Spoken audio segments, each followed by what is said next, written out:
ಅಕ್ಕಿ ತಿಂದವನು ಹಕ್ಕಿ ಅಂತೆ, ಜೋಳ ತಿಂದವನು ತೋಳದಂತೆ ಅಂತ ಕನ್ನಡದಲ್ಲಿ ಒಂದು ಸೇಯಿಂಗ್ ಇದೆ ಆಯ್ತಾ. ಇದನ್ನ ಯಾಕೆ ಹೇಳ್ತಾ ಇದ್ದೀನಿ ಅಂದ್ರೆ, ನಂಗೆ ತುಂಬಾ ಜನ ಕಮೆಂಟ್ ಮಾಡಿ ಕೇಳ್ತಾ ಇದ್ರಿ ಲಾಸ್ಟ್ ಟೈಮ್ ರೊಟ್ಟಿ ವಿಡಿಯೋ ಅಪ್ಲೋಡ್ ಮಾಡಿದಾಗ, ರೊಟ್ಟಿ ಯಾವ ರೀತಿ ಮಾಡೋದು, ಸೈಡ್ಗೆಲ್ಲ ಹರ್ಕೊಂಡ್ಬಿಡುತ್ತೆ, ಪ್ರಾಪರ್ ಆಗಿ ವಿಡಿಯೋ ಮಾಡಿ ತೋರಿಸಿ ಅಂತ ಕೇಳಿದ್ರಿ. ಸೊ ಅವ್ರಿಗೋಸ್ಕರ ನಾನು ಇವತ್ತು ವಿಡಿಯೋ ಮಾಡಿ ತೋರಿಸ್ತಾ ಇದ್ದೀನಿ. ಹೇಗೆ ಮಾಡೋದು ಅಂತ ತೋರಿಸ್ಕೊಡ್ತೀನಿ, ಬನ್ನಿ. ಮೊದಲಿಗೆ ನಾನು ಇಲ್ಲಿ ನೀರನ್ನ ಕಾಯಿಸ್ಕೊತಾ ಇದ್ದೀನಿ. ನಂತರ ಹಿಟ್ಟನ್ನ ಜರಡೆ ಹಿಡ್ಕೊಂಡು ಅದರಲ್ಲಿ ಸ್ವಲ್ಪ ಉಪ್ಪು ಹಾಕ್ಕೊಂಡು ಕಾದಿರುವಂಥ ಬಿಸಿನೀರನ್ನ ಇದರಲ್ಲಿ ಹಾಕೋಬೇಕು. ಇದನ್ನು ಚೆನ್ನಾಗಿ ಮಿಕ್ಸ್ ಮಾಡಬೇಕು ಬಿಸಿ ಇರುವಾಗಲೇ. ಆಮೇಲೆ ಸ್ವಲ್ಪ ಸ್ವಲ್ಪನೇ ನೀರು ಹಾಕಿ ಚೆನ್ನಾಗಿ ಹಿಟ್ಟನ್ನ ನಾದ್ಕೋಬೇಕು.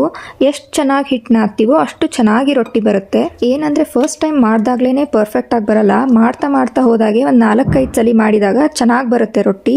ಇಲ್ಲಿ ತೋರಿಸ್ತಾ ಇದ್ದೀನಲ್ಲ, ಈ ಥರ ಅಟ್ಲೀಸ್ಟ್ ಒಂದು 30 ಸೆಕೆಂಡ್ ಆದರೂ ನಾದ್ಕೊಳ್ಳಿ. ಆಮೇಲೆ ಚಿಕ್ಕ ಚಿಕ್ಕ ಉಂಡೆನ ಮಾಡಿಕೊಂಡು ಈ ಥರ ರೌಂಡಾಗಿ ಮಾಡಿ ಕೆಳಗಡೆ ಒಣ ಹಿಟ್ಟನ್ನ ಹಾಕಿ ತಟ್ತಾ ಹೋಗಬೇಕು.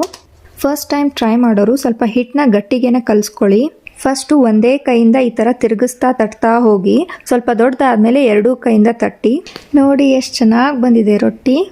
ತವೆ ಮೇಲೆ ಹಾಕಿ ಒಂದು ಕಾಟನ್ ಬಟ್ಟೆ ತೊಗೊಂಡು ಒದ್ದೆ ಮಾಡಿ ಇದ್ರ ಮೇಲಿರೋ ಒಣ ಹಿಟ್ಟನ್ನ ಎಲ್ಲ ಒರೆಸ್ಕೊಂಡ್ಬಿಡ್ಬೇಕು. 2 ಸೈಡು ಚೆನ್ನಾಗಿ ಬೇಯಿಸ್ಕೊಂಡ್ರೆ ಆಯಿತು. ಒಂದು ಬಟ್ಟೆ ತೊಗೊಂಡು ಒತ್ತಾ ಹೋದರೆ ಚೆನ್ನಾಗಿ ಉಬ್ಬಿ ಬರುತ್ತೆ ರೊಟ್ಟಿ. ಎಣ್ಗಾಯಿ ಪಲ್ಯ, ಸೊಪ್ಪಿನ ಪಲ್ಯ ಜೊತೆ ತಿಂದರೆ ಸಖತ್ತಾಗಿರುತ್ತೆ. ನೀವು ಟ್ರೈ ಮಾಡಿ, ಹಾಗೆ ಕಮೆಂಟಲ್ಲಿ ತಿಳಿಸಿ ಹೇಗೆ ಬಂದಿದೆ ಅಂತ. ನನ್ನ ಪೇಜ್ನ ಫಾಲೋ ಮಾಡೋದನ್ನು ಮರಿಬೇಡಿ. ನೆಕ್ಸ್ಟ್ ವಿಡಿಯೋಲಿ ಸಿಗೋಣ. Thank you.